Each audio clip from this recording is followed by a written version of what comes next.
What to say about Halo Infinite campaign? Well, in this video, I'm going to go over what I perceive as some of the core aspects that make a good video game, which are gameplay, level design, sounds, graphics, and controls.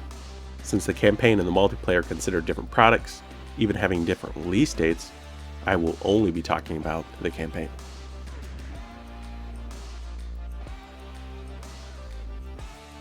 The gameplay in Halo Infinite is smooth, fun, and exciting. Armor abilities have been reworked as a progression system, and you can have all of them at one time. The grapple shot and the shield core are unlocked from the beginning. The threat sensor, drop wall, and thrusters you unlock later. Personally, I loved the grapple shot. Once you got the cooldown upgrade, you could really start to swing around all over the place. It could be used to get to high areas, chase down enemies, board vehicles, avoid enemies, or really just to travel around. The threat sensor was also really enjoyable. It was helpful from the start, but it did get significantly more powerful with the last few upgrades. Using it to pinpoint units or reveal cloaked elites was a lot of fun. The other armor abilities were enjoyably used, but didn't produce as much versatility as the grapple shot or the threat sensor. The shield core was just an upgrade to your shields, which made you more resilient. I appreciated how even fully upgraded, you didn't feel invincible. The balance was well done.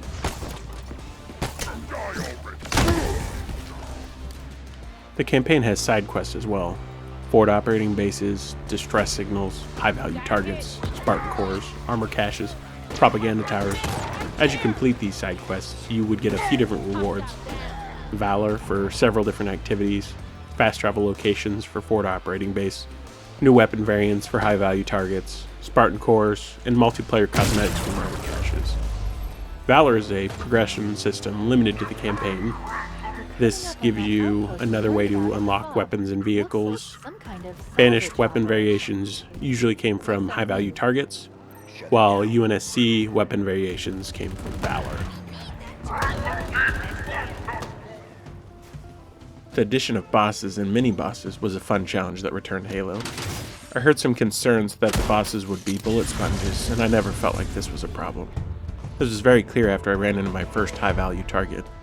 The target was a grunt, he had a health bar, and with a single shot of my pistol, he was dispatched. I will say the final boss fight was a disappointment. It did not produce the challenge a final boss should.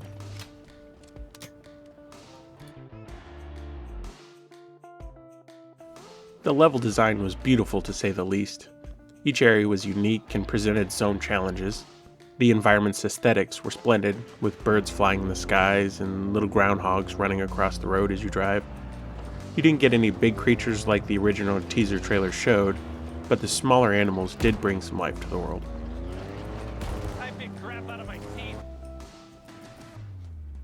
There were small details I constantly ran across that were really impressive. Even the doors opening was done well. They felt very alien, but from an advanced civilization. The levels had plenty of unique layouts to allow you to attack the Banished from a new direction or a new way. Different areas had their own challenges, like very little cover, which forced you to use your armor abilities, or too much cover, which forced you to use your grenades.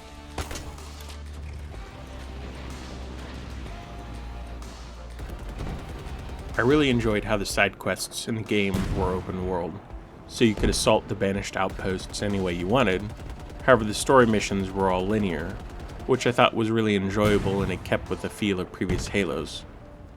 One thing I can complain about is that all the outdoor portions of the map were in the same environment, green forests. I would have liked to see some other regions as well, like the snowy regions from Halo Combat Evolved.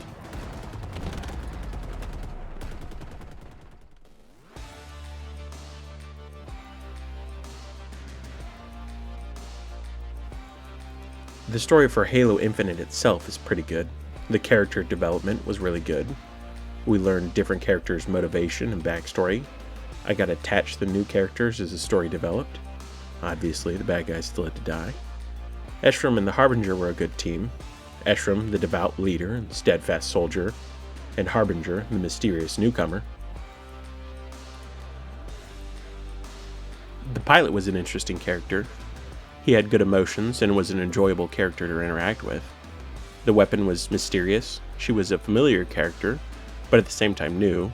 She almost felt like a child throughout the game. a child that could unlock doors and excelled at complex tasks, but almost childlike at how she perceived things. I also really enjoyed how they used the vibration on your controller for more than just explosions and damage. During one cutscene, the vibration was used to mimic a heartbeat, which made the scene more immersive. Now there are some pretty big negatives in this section as well. The story took a huge leap from Halo 5 to Infinite. We get into the game, and a little was explained about what happened between 5 and now, but there's still a lot of holes and gaps. What happened to this person? Where did these things go? How did this happen? As the game goes on, some of these questions are answered. Some of them at the end of the game you're still left wondering. Some of the story is hidden behind collectibles. They're called audio files. So perhaps some of these questions I still have are answered somewhere in the audio files. At least you don't have to go to a separate website to read them, but you do have to find them and listen to them. Sometimes they get interrupted by other dialogue, script events, or drowned out by gunfire. I also feel like 343 was trying to backpedal on plot points made in other games. At the end of the game, some characters' decisions from the time gap are revealed, and these seem counter to many other decisions that character made previously.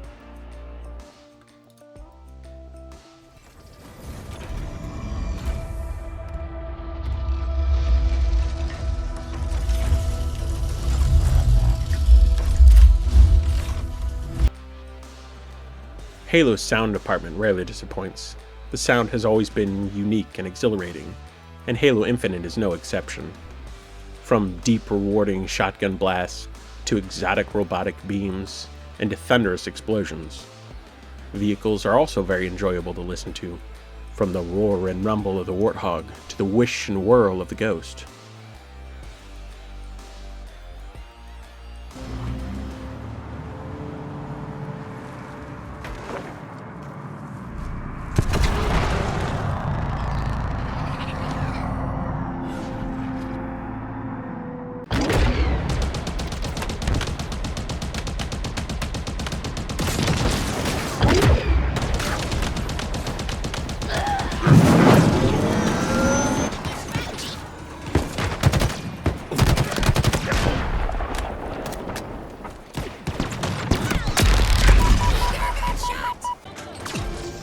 The graphics are what you would expect out of a AAA game.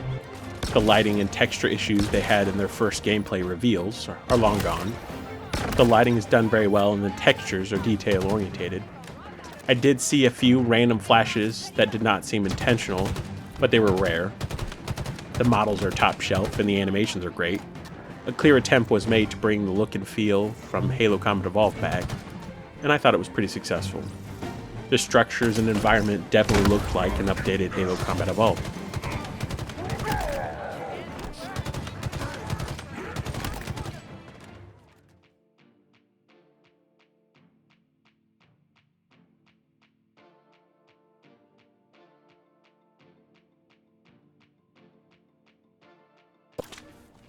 The campaign is a solid sequel to Halo 5 Guardians, released all the way back in 2015.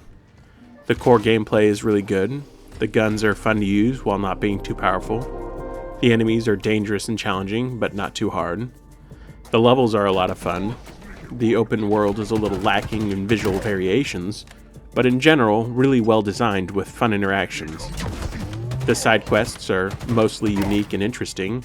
Admittedly, the Ford operating bases are cookie cutter, but each banished outpost is unique and has its own objectives and personality. The sound is fantastic, and the graphics are really good too. The length, however, for a AAA title is a little short.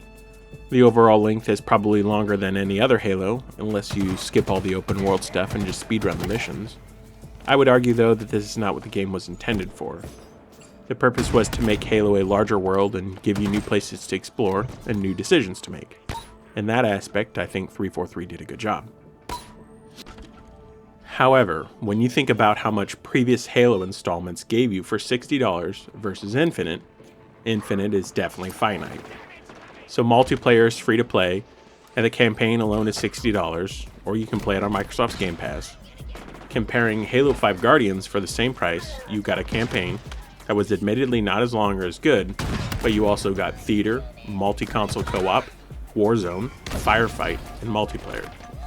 For $60 now, you get the campaign that is a little longer, it's got an open world, and a few more features. But priced comparatively, it doesn't add up. I did pay the $60 for this campaign, and the amount of content is just underwhelming. Unfortunately, if more is not added to this in the future, I don't think it's worth the price. So in conclusion, I would have to say, if you don't have Game Pass, then this game is a pass. However, if you have Game Pass or you just want to get it for a month to try out a couple of games, this game is definitely worth the 20 to 30 hours you'll put into it.